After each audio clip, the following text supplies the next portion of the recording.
and welcome to 9 to 42, the podcast from the team at the Guitar Show UK.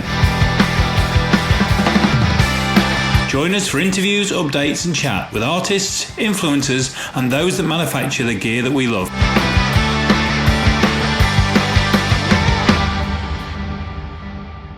Hello and welcome to 9 to 42, which is the podcast from the guys at the Guitar Show UK. And Jace is slightly hoarse. If you notice a change in his voice tonight, he's slightly hoarse. But I'll let you tell us why, Jace. I had my first rehearsal in about 18 months last night and bellowed over electric guitars, 100-watt amplifiers, and had forgotten how much hard work singing actually was.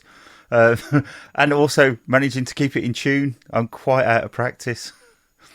But the magic's slowly creeping back in, is it? It's really weird that I'd driven there and I'd left the house and I was like, I must listen to the CD of the songs, and then got in the car and listened to something completely different. Actually, I listened to a lot of Talk Sport, and a lot of Villa fans complain about Jack Grealish, of which I just found hysterical.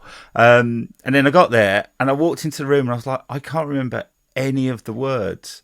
But as soon as we started playing, like muscle memory kicks in, and I only made one mistake, and it was just like, wow, no idea. But beginner's luck, it'll have changed by next week. And we're over the moon tonight to have Matt from Fidelity Guitars with us. Hi, Matt. How are you? Hey, yeah, I'm all good, thank you. Is that it? That's it.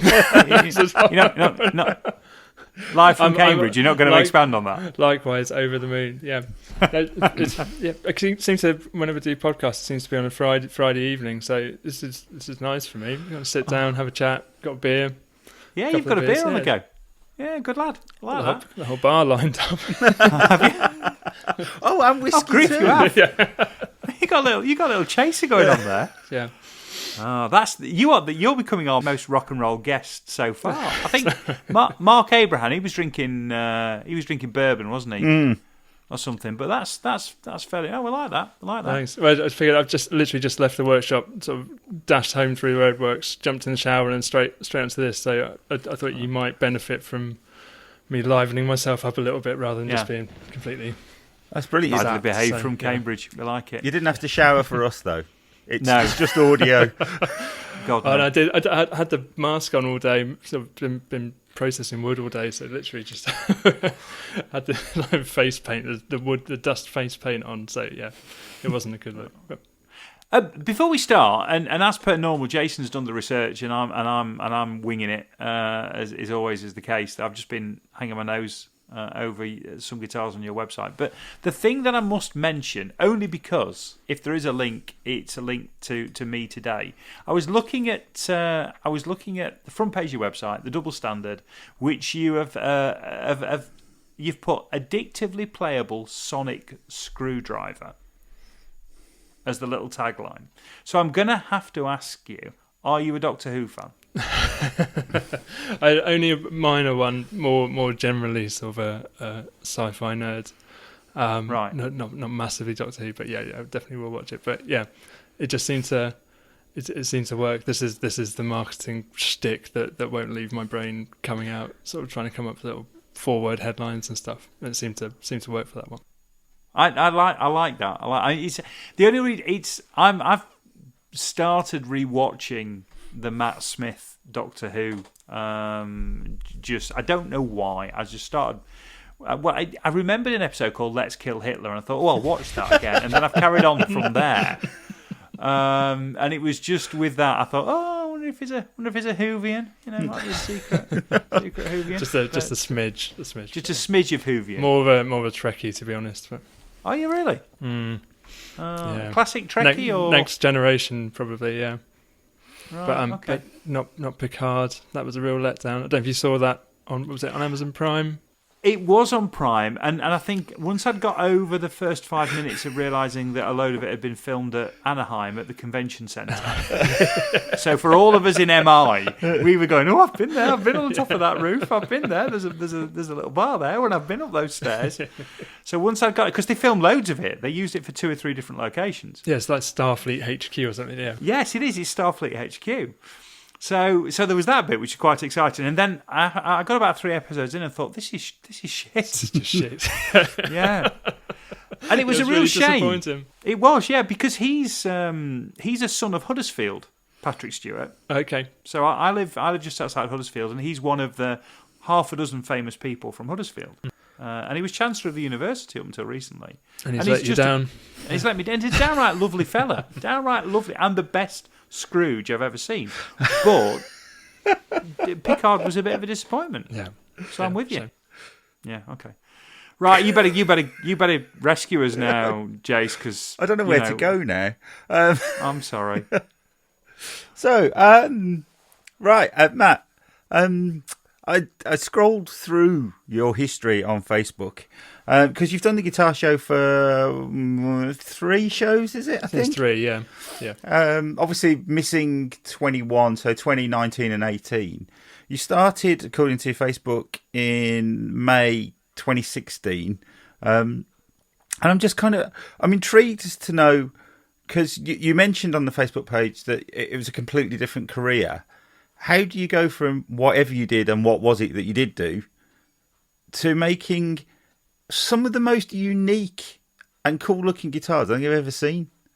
Yeah, it was literally sort of two feet into it. So it was before I did any of this, I had sort of 10 years in marketing, so working for an agency originally down in Bath or Bath, depending on your upbringing. But so we'll go, let's go Bath. Or whether you think there's an R in it, which there clearly isn't.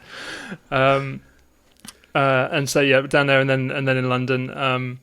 And I was going well, so I was good at it. But then it got to the point where it just made me so unhappy to sort of turn every day, and started to suffer with sort of anxiety issues around public speaking and stuff. Which, when you're sort of trying to win new client business and sort of talk to rooms full of people, is a fairly big problem. So sort of went through that, and in the process of sort of getting past that, sort of decided that I really had to do something that I could put my energy into, that I actually sort of loved and enjoyed and got a bit more back out of. So had a year's notice from that job, and then during that year sort of found a little space in the back of an old barn that was part of a sort of an old plant nursery some guy bought on the edge of town. Had one electric cable that was running out of the window of his bungalow, the electric cut off every time his daughter had a shower. And got in there and bought, so I came at it with no woodworking background at all. So the first tool I bought was a CNC, so a sort of computer controlled router. Didn't have a plane, didn't have a chisel or anything like that, but did have a bit of sort of tech knowledge and a little bit of engineering background. So designed some shapes, started cutting some stuff up, and then sort of January. So first sort of stuff would have started coming together around May 2016, like you said, and then went full time. Finished my old career December 2016 and went full time as a luthier January 2017, and rented an industrial unit off the council here in Cambridge, and just sort of went from one to the other within the space of a month with zero experience. Wow. Well, I'll just jump in for a second just to say that does explain one thing, which it means the shots, the way you've done the shots, they are beautifully staged in a way that suggests they've not been staged. Thanks. Now I know you've got a marketing background. Yeah. Then I'm wondering how long you played with the individual, leaves of those plants to get them to fall exactly the way they did. Them. It was the really great the sort of slightly battered brown suitcase behind the lights, and I thought, I don't know where that doctor's bag came from. That was a charity shop find. I think, that's a good one.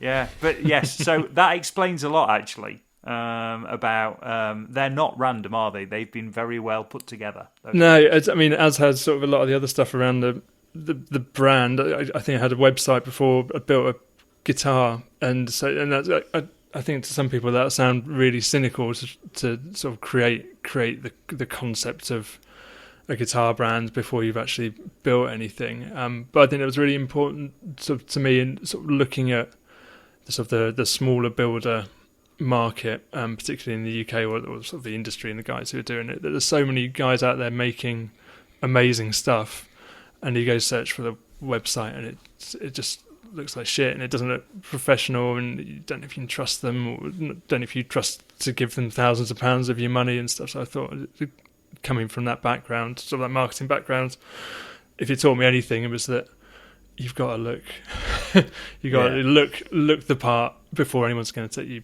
seriously. Well, you nailed that. Just before we carry on, you absolutely nailed that. I think the imagery is absolutely fantastic, really, really good. Including, to be fair, the backdrop for your Zoom for this, which is equally beautifully put together. It's got which side? That's like we've got Ringo sneaking in the background. Not your alcohol stash on the other side, which is just out of shot.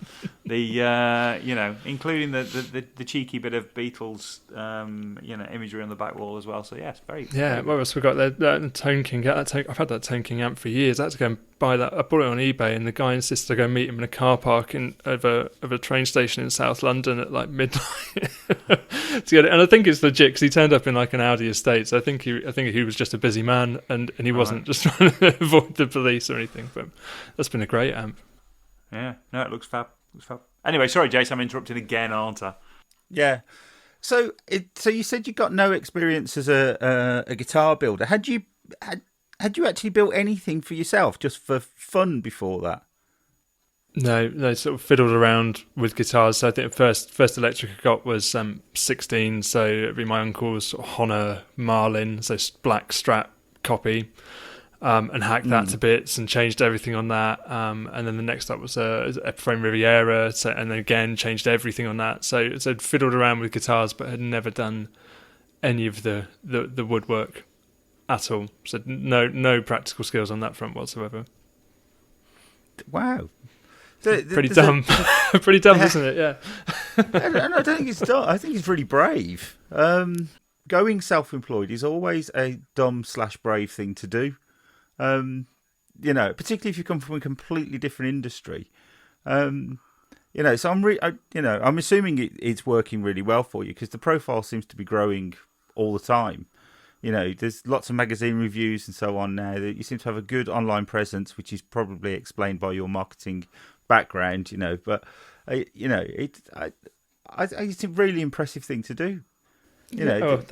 Thank you. I will take the compliment, even if my own opinion of how stupid or not it was is maybe slightly different. But no, I think you're probably right in that. I mean, that for me that was kind of the easy bit, was to blow up a career and just go full power into something else is actually reasonably easy to do.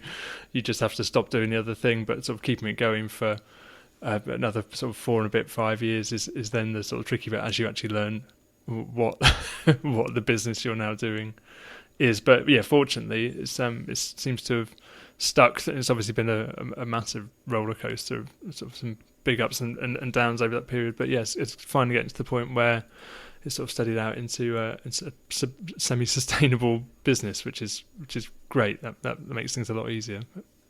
How long, well, first off, how many designs did you open up with? Did you open up with 1? Did you open up with 2? How many did you start with? That's the first part of the question. And then the second part of the question, in those early days, A, how were you getting the word out and getting the interest? But also, B, how fast were you able to react? How long was it physically taking you to put, you get an order in, and at some point, if you're not dealing from... Because you're not going to build guitars, like that many guitars, I guess. You've got to build some to create the interest. But with so many options, you can't build. You're not building for stock effectively. So how long was it taking to get the initial orders out? Right at the start, I think I built 15 prototypes, something like that, which was really just to teach myself about wood a little bit. We do nothing about different types of wood and different pickups and that kind of thing to learn what worked for me and what sort of fit the idea I had in my head. And then within sort of the first few months of going full time and just hammering sort of Instagram and Facebook, not sort of paid stuff, just putting content out there as much as possible, managed to get a few orders on the books, and then everything from there sort of it has been customer led. So the first shape was that double standard, and it's changed a bit sort of since 2017. It's a much more refined shape now than it was then.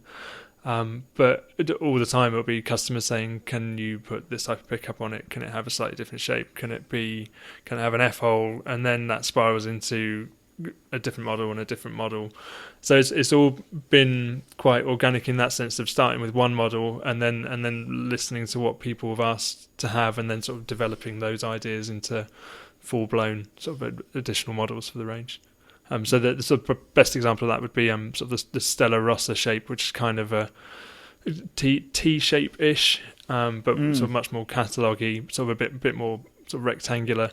But that was from Mark Ransley up at Mojo Pickups, who winds all of the pickups for our guitars. And he's got an old Stella Japonica, so a catalog Japanese guitar from the 60s. And basically said, can you do me this or something like this? And the original one, if you see it, it looks like someone's got a rectangular block of wood and just sort of attacked it with a bandsaw, and it's kind of it's not a very pleasant shape. So it's like, if you let me fiddle around with it, and I'll come up with some different bits and bobs. And so that was born out of that request, and now that's probably the most popular guitar that I do. So it's very much been sort of a process of just listening to what customers want and developing it from there. They are so unusual in their shape, which is wonderful, because I'm not sure the world needs another T or S shaped guitar or an LP shaped guitar. It's just like you can get it from like a million suppliers. Was that like a conscious decision that you didn't want to do that? Yeah, 100%, and also the fact that there's so many, not just that sort of Fender have been making Strats forever and know how to do it, but there's so many other sort of luthiers out there in this country, in the US and around the world that make brilliant Strat copies that are much better sort of craftsmen on a woodwork level and have much more experience than I do or did. I just thought there's no point trying to compete with that. Like there's already those great versions of those guitars out there. It's much more interesting for me to make something new and potentially, although it's a harder sell because people know what they want and guitarists tend to be quite traditional, but it's potentially easier to sell to go with something new where you're not directly competing with a lot of really great builders out there. I was having a look over some of the imagery again, just because it is. They're beautifully shot. You know, I mean, it is as a sort of as guitar porn goes, you've absolutely nailed it, haven't you? You know, thanks.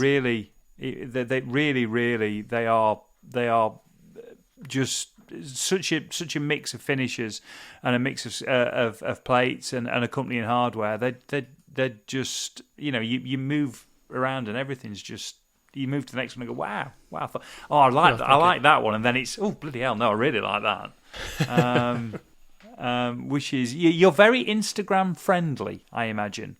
Yeah, I think that's been responsible for probably 90% of the guitars that we've sold. It's probably all down to sort of word of mouth and Instagram is probably it, and. I enjoy being on there looking at other people's guitars. It makes sense to be on there, sort of trying to show off what we're up to. You know, same as everybody else. We've had the pandemic. You've you know, it will have affected the way you work. It will have affected your go-to-market structures and all those kind of things. For a relatively young company, that hits when you've only got a couple of years under your belt, I guess. At the point in time when we face the pandemic, how did that affect you? How is your business the same? It's come out. Has it affected the way you work? No, completely different. So it was going okay up to that point, but sort of very small numbers. So so 1 or 2 sales a month makes a big difference. Up to the point it was pretty sort of up and down, and then obviously we went to first lockdown. Was it March 2020? I think I had a month where I didn't speak to anyone. So not one conversation with sort of a potential customer or anything. Obviously, because everyone was a bit shell shocked. And then I think once everyone settled into sort of reality of being stuck at home and having a bit of extra cash in the pocket from not spending it on commuting or whatever it might be, then things have sort of blew up at that point, and we've been sort of absolutely slammed ever since. So from the business perspective, it's been a massive boon to us, particularly as a sort of a young company, like you say, to get that sort of the volume of orders in to stabilise things a bit. It's just a shame that it takes a global pandemic to make that happen. But yeah, I'm very grateful for sort of the way it's gone.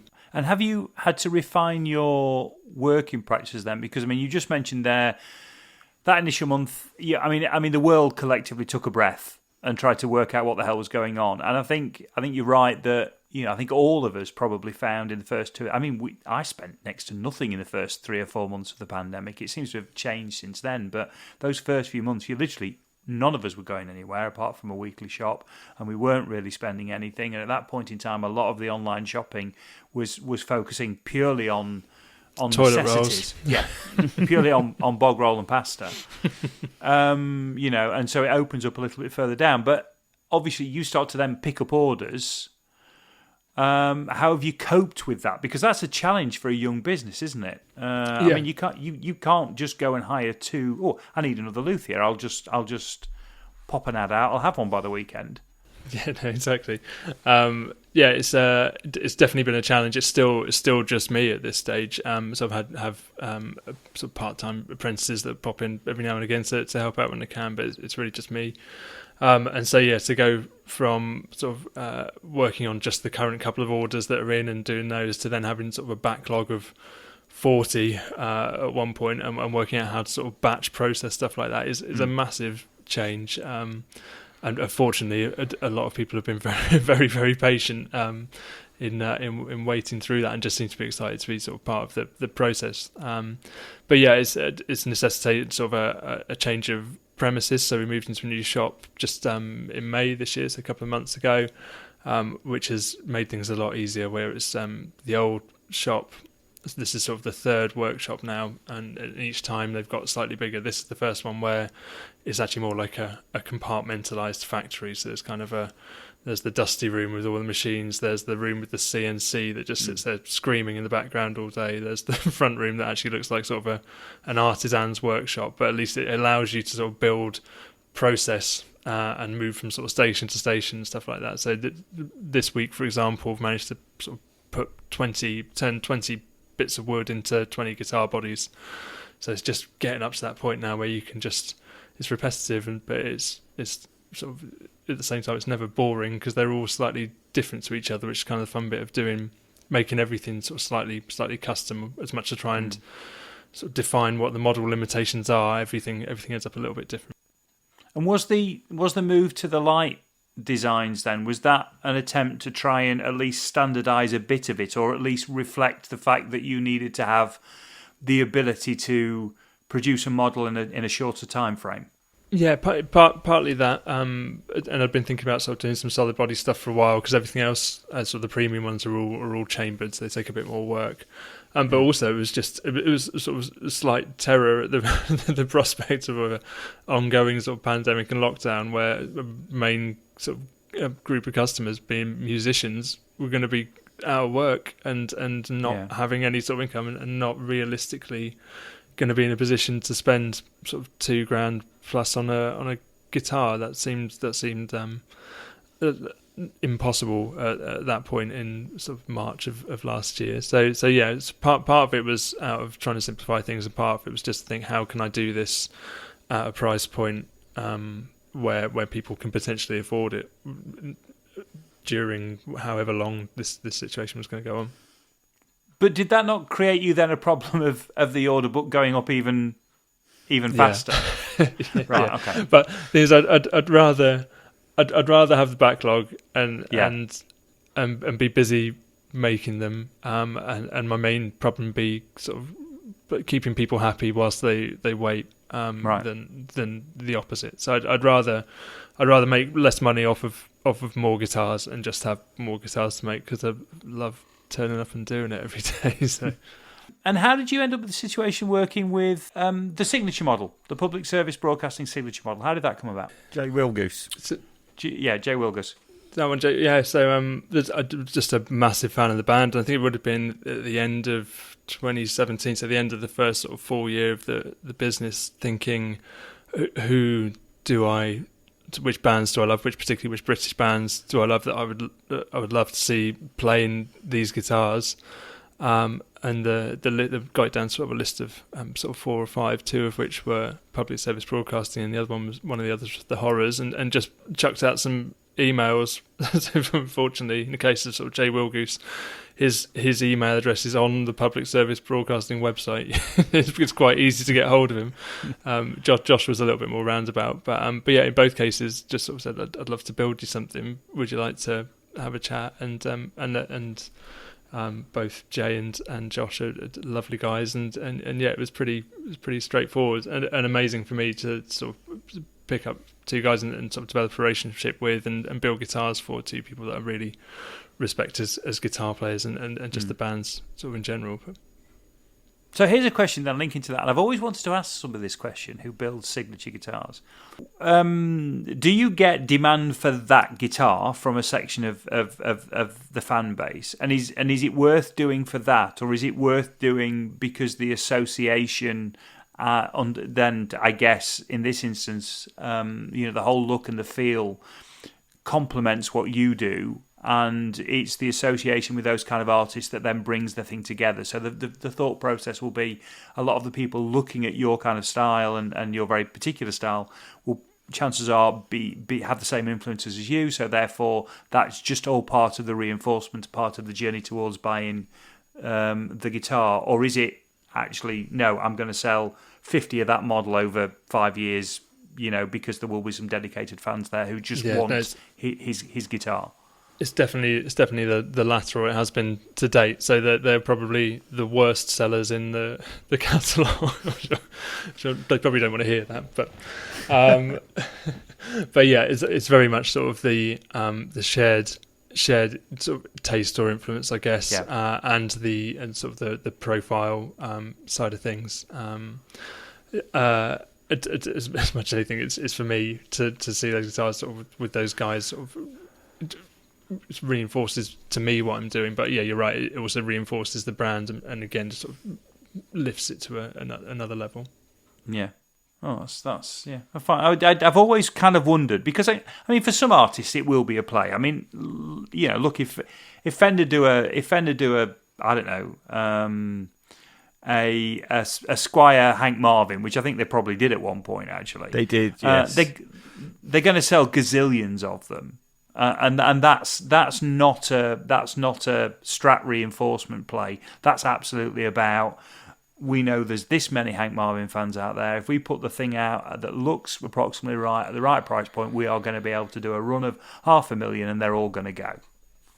Yeah, and so where Josh and Jay might be my guitar heroes, I totally appreciate they're not going to be a huge sort of big deal to potentially sort of the guitar crowd, sort of in inverted commas. So I think you're right. So if you're talking about signature models associated with sort of the golden age of guitar music, I guess, sort of and sort of 60s, 70s onwards, then it's definitely, you want the model that person played. Otherwise, it's like you said, it's a different thing. It's more of a brand thing. Though saying that, going back to the Doctor Who thing, Jay does have a look of Matt Smith's Doctor Who about him in that particular photo. You should see the latest album. The new album, they've gone completely white outfits. So they've actually had white corduroy suits made, which is impressive. Oh, that's really custom impressive. made. You can't buy them. Well, I can probably understand why. I sort of get the impression that your music taste, it hasn't come through the sort of like the traditional guitar industry music taste at all. It's far more sort of indie, and I think that I like that, because I don't particularly like guitar heroes either, sort of thing, and it's just it's always seemed really narrow to me that here's the Steve Vai route or the Jimmy Page route, sort of thing, and it's just kind of like, well, there's a whole host of musicians out there that don't follow that sort of like traditional pattern. And they never really seemed serviced. Was that part of your thinking when you started? Yeah, no, definitely. I mean, I was sort of an NME kid from 12 or 13, so religiously bought the NME every week. And so that was, they were the bands that sort of got me into guitar music, but it was guitar music in the sense that no one could really play that well. That's probably doing a lot of them disservice, but in the context of comparing that to sort of the guitar heroes of the 70s, 60s, 70s, and it was almost sort of a badge of honor that if you couldn't play in that way, traditionally the respected way of playing the guitar, that was a good thing. It was more about the guitar was sort of just a tool for getting something out, for getting some energy out, or getting sort of a message across, rather than actually any sort of technical ability whatsoever.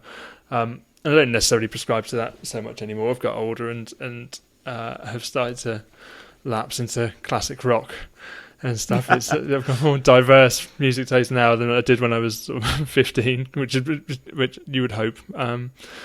But still, sort of, yeah, that's definitely where I was coming out. I didn't feel like I could sell guitars to blues enthusiasts when I'm not a blues enthusiast myself. That would have been disingenuous, I think. So came at it from an angle of what would I like to see. What you've just described is also John Lennon.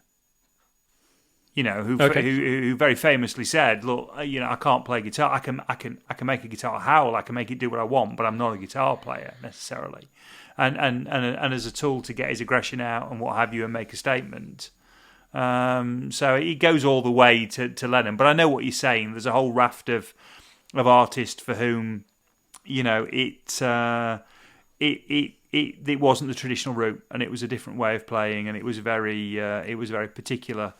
And obviously that did also seem to go with the look of an instrument as well, Yeah, it's a strange one, and sort of it sounds like I'm sort of disparaging sort of the group of people who like that style of music, or sort of prescribe to sort of that way of playing. I'm not at all. It's all valid, but I think for me, I feel like I hear the same stuff a lot in terms of sort of what's regarded as sort of high quality playing, and it just doesn't necessarily sort of ring any bells with me. Coming in from a slightly different direction. No, we're back to that whole thing of it's got to move you, hasn't it? And technical prowess is great, but if there's not more. If there's not more there than that, then it's cold. No, exactly. You can admire it, but it's not gonna float you, really. Yeah, absolutely, and it's a really difficult one when you're sort of working in this industry that it's sometimes difficult to sort of separate the two and to make that point without coming across as critical. Like I said, there's so many guys out there who have amazing chops. And I'm a terrible guitarist, so to me, it's mind blowing what they can do. But at the same time, it's not the thing that sort of hits me in the chest. It's much more. It's generally more about sort of lyrics and beats, and the guitar is a part of that mix rather than sort of the be all and end all. No, I totally agree. I mean, I'm slightly different style, but I'm a huge Richard Hawley fan. And again, it's just all about the textures. It's about the songs. It's about the orchestrations. He has a particular love of sort of Gretsch and more hollow body guitars, and it's definitely that more sort of 50s and early 60s kind of sound. But it's not, you wouldn't put him in that classical guitar hero sense. But the thing that he builds is, aside from incredible songs, he's building just these textures and these sounds, and he's doing it with a mix of instruments that aren't the staples of classic rock. No, and that's what I enjoy. It's the guitar as sort of an ensemble instrument, and the possibilities of that you don't get with any other instrument. So especially when you sort of bring the incredible variety of pedals and everything else that goes. The guitar it just doesn't exist in isolation. There's so much else that goes around it, and the scope of what you can do is so broad that as the guitar as a textural instrument, an accompanying instrument rather than a lead instrument is definitely the thing that sort of I'm more tuned into, I guess, than sort of sort of the wild proficiency. So what's next then? Is it just trying to hang on the coattails of what you've got, or is the more things coming? No, I think it's always sort of trying to mix things up a bit and develop it. At the same time, it's sort of realistically acknowledging that it's a small sort of growing business, and it takes sort of time to sort of reach the level that you potentially want to. I mean, it'd be great if tomorrow could go out and hire a few more guys and start to really push it, but the reality of that is sort of a bit different. I'd love to get to the point where we're sort of working at sort of running a small shop of the sort of style that Dennis Fano does at Novo. I know that's sort of a massive aspiration to drop a name like that. So I'd love to do this. This amazing guy has clearly spent most of his life working on putting together, but that would be the aspiration, to sort of run a crew of 10 or 15 people and sort of get to that kind of level. But that's probably a ways down the road. I think in the short term, it's sort of getting to finally starting to get to grips with the scale that we're now at, which is a level or two up from where we were sort of pre-pandemic, and then sort of push on from there. I'd love to start building some more stock and getting out to people and speaking to more dealers. At the moment, it's because it's just wall-to-wall custom orders. That's amazing. That's great to have that sort of business on the books, and the diversity of the stuff that we're asked to do is really exciting. But I don't think it helps me sort of reinforce a broader perception of exactly what our guitars are. So I think that would be the next step. But like I said, I'm realistic about sort of taking it one step at a time and seeing how it goes. And do you partner with any dealers at the moment? Is it all directly through yourself, or have you working? Yes, we've got a couple. We've got One Joe Guitars in Denmark Street, and then also got the Rock in Perth in Australia, and then we're talking to a couple of other guys. I mean, just before pandemic hit, we had a couple more that were looking to come aboard, and then that kind of all fell away, understandably, seeing as guitar shops were pretty badly hit in terms of their ability to trade. So yeah, it's something I'd like to get back to on that front once we've cleared the current sort of backlog. Did you do NAMM? No, I mean again, it's the kind of thing where it's deciding where the sort of the limited pot of money goes, and sort of NAMM is a 10 grand plus sort of week or two. So there's I'd love to, and I think there's obviously cheaper ways to do it than that if you sort of partner up with people. But yeah, I think but a part of that is just stock. It's just having the time to build enough stock to even take to a show is a limitation when you're doing it all yourself. So it's definitely on the cards. So. Well, we've about got to the end of time, and I know we've struggled. You might have heard we've struggled a little bit with Jason's connection tonight. So Jason's kind of been popping in and popping out. I didn't notice, to be honest. I'll see what we can cobble together. But no, Matt, it's absolutely been great. Yeah, please come back and tell us when you've got, because it's a young story. It's you're still very much in your infancy. I know it probably feels not like that to you because you've been living every single moment of it. But we'd love to hear more as it develops. Yeah, thank you. No, I will do. And yeah, it's a funny one, like you said. It's because it's sort of doing day in day out. You can kind of lose perspective a little bit, but you're totally right. It does still very much feel like a young business. So I think there's probably more of a story to tell in a couple of years' time. But it'd be great to come back and have a chat. Well, listen, even if you're a nailed on Les Paul addict, if you're a nailed on Strat addict, whatever you are, you must visit Matt's website, because this is an astonishing assortment of guitars. And certainly I agree with Jason, some of the most unique things I've seen for a long while. And I am hanging my nose over at least a couple of these. So I need to be taken away before I commit to something that I will get shouted at for doing. When Mrs. Fine. Shorts get involved. Stick around. Yeah, I thought you might say that. And the current lead time, Matt, if I did pick something? About 4 to 6 months, something like that. Okay, so it'll be here in time for Christmas. Okay. Well, listen, thanks for coming. Great, it's been great to talk to you, and hopefully we'll catch up soon. No, likewise, thank you. Thank you. And would you believe it? as per normal, we have forgotten. So a little postscript here, and that's only because we've forgotten to thank Focusrite again. Yeah, it's just terrible. I mean, I would say that it was my internet connection that by the end of it had just completely given up the ghost, and I dropped out of that chat about 6 times the other night. So I'm really sorry, Focusrite, but thank you for your continuing sponsorship. And yeah, I mean, this is made using a Scarlett 2i2, and it's the best bit of kit you can get if you want to plug in and record. And I agree. Though we're kind of hoping that there might be a new bit of kit coming, but we probably shouldn't mention that because we're both on the blag, aren't we? A little bit. Yes, always. So we might be telling you that you can't do better than a Focusrite 2i2, other than the new thing we might find ourselves with. They've got something that works brilliantly with SM7Bs. And Jason, we've both got SM7Bs, haven't we? These posh, Shure podcasty mics. Yes, we have. I love it. So we do. So except Shure didn't give us these. We had to buy these. If you're listening, Shure.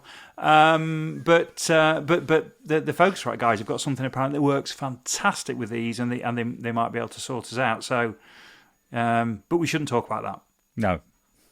So you didn't hear that, Focusrite. Just thank you for being lovely chaps, and we love you to bits. Yeah. And thank you for listening. Yes. And you can't tell, can you, that it was kind of cobbled together? No, not at all. It's because I've just thought, because it says at the end about you not having been here, but in reality we just about managed to get. Matt's an absolute pro. That's the reason why he just worked it out and he just sailed on through. Yeah, I mean, I haven't had an internet connection like that since the first lockdown. I know. And I spent a fortune on extenders bouncing around the house, but I don't know. It's just I think my extender's dying on me. I thought you'd gone all retro. I thought you'd gone back to cassettes and dial-up. It certainly felt like it the other night. I thought you were on free serve. No, the frustrating thing is bloody BT fibre, which is supposed to be amazing. Yeah. Yeah, they've tucked you up around that. It's your neck of the woods, that's the problem. All a bit leafy. The problem is that I live on an estate that I hadn't realised until they were fitting fibre a couple of years ago that has no telegraph poles. It all comes underground. Or doesn't. Or doesn't. Mm. Right, should we toddle off then? All right. Okay, thanks folks, all right. Cheers, bye.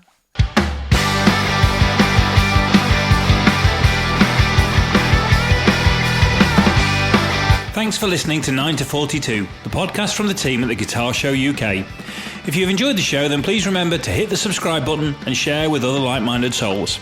For more information about 9 to 42, please follow us on Facebook, Twitter or Instagram at the Guitar Show UK. This has been an A Short Stories production.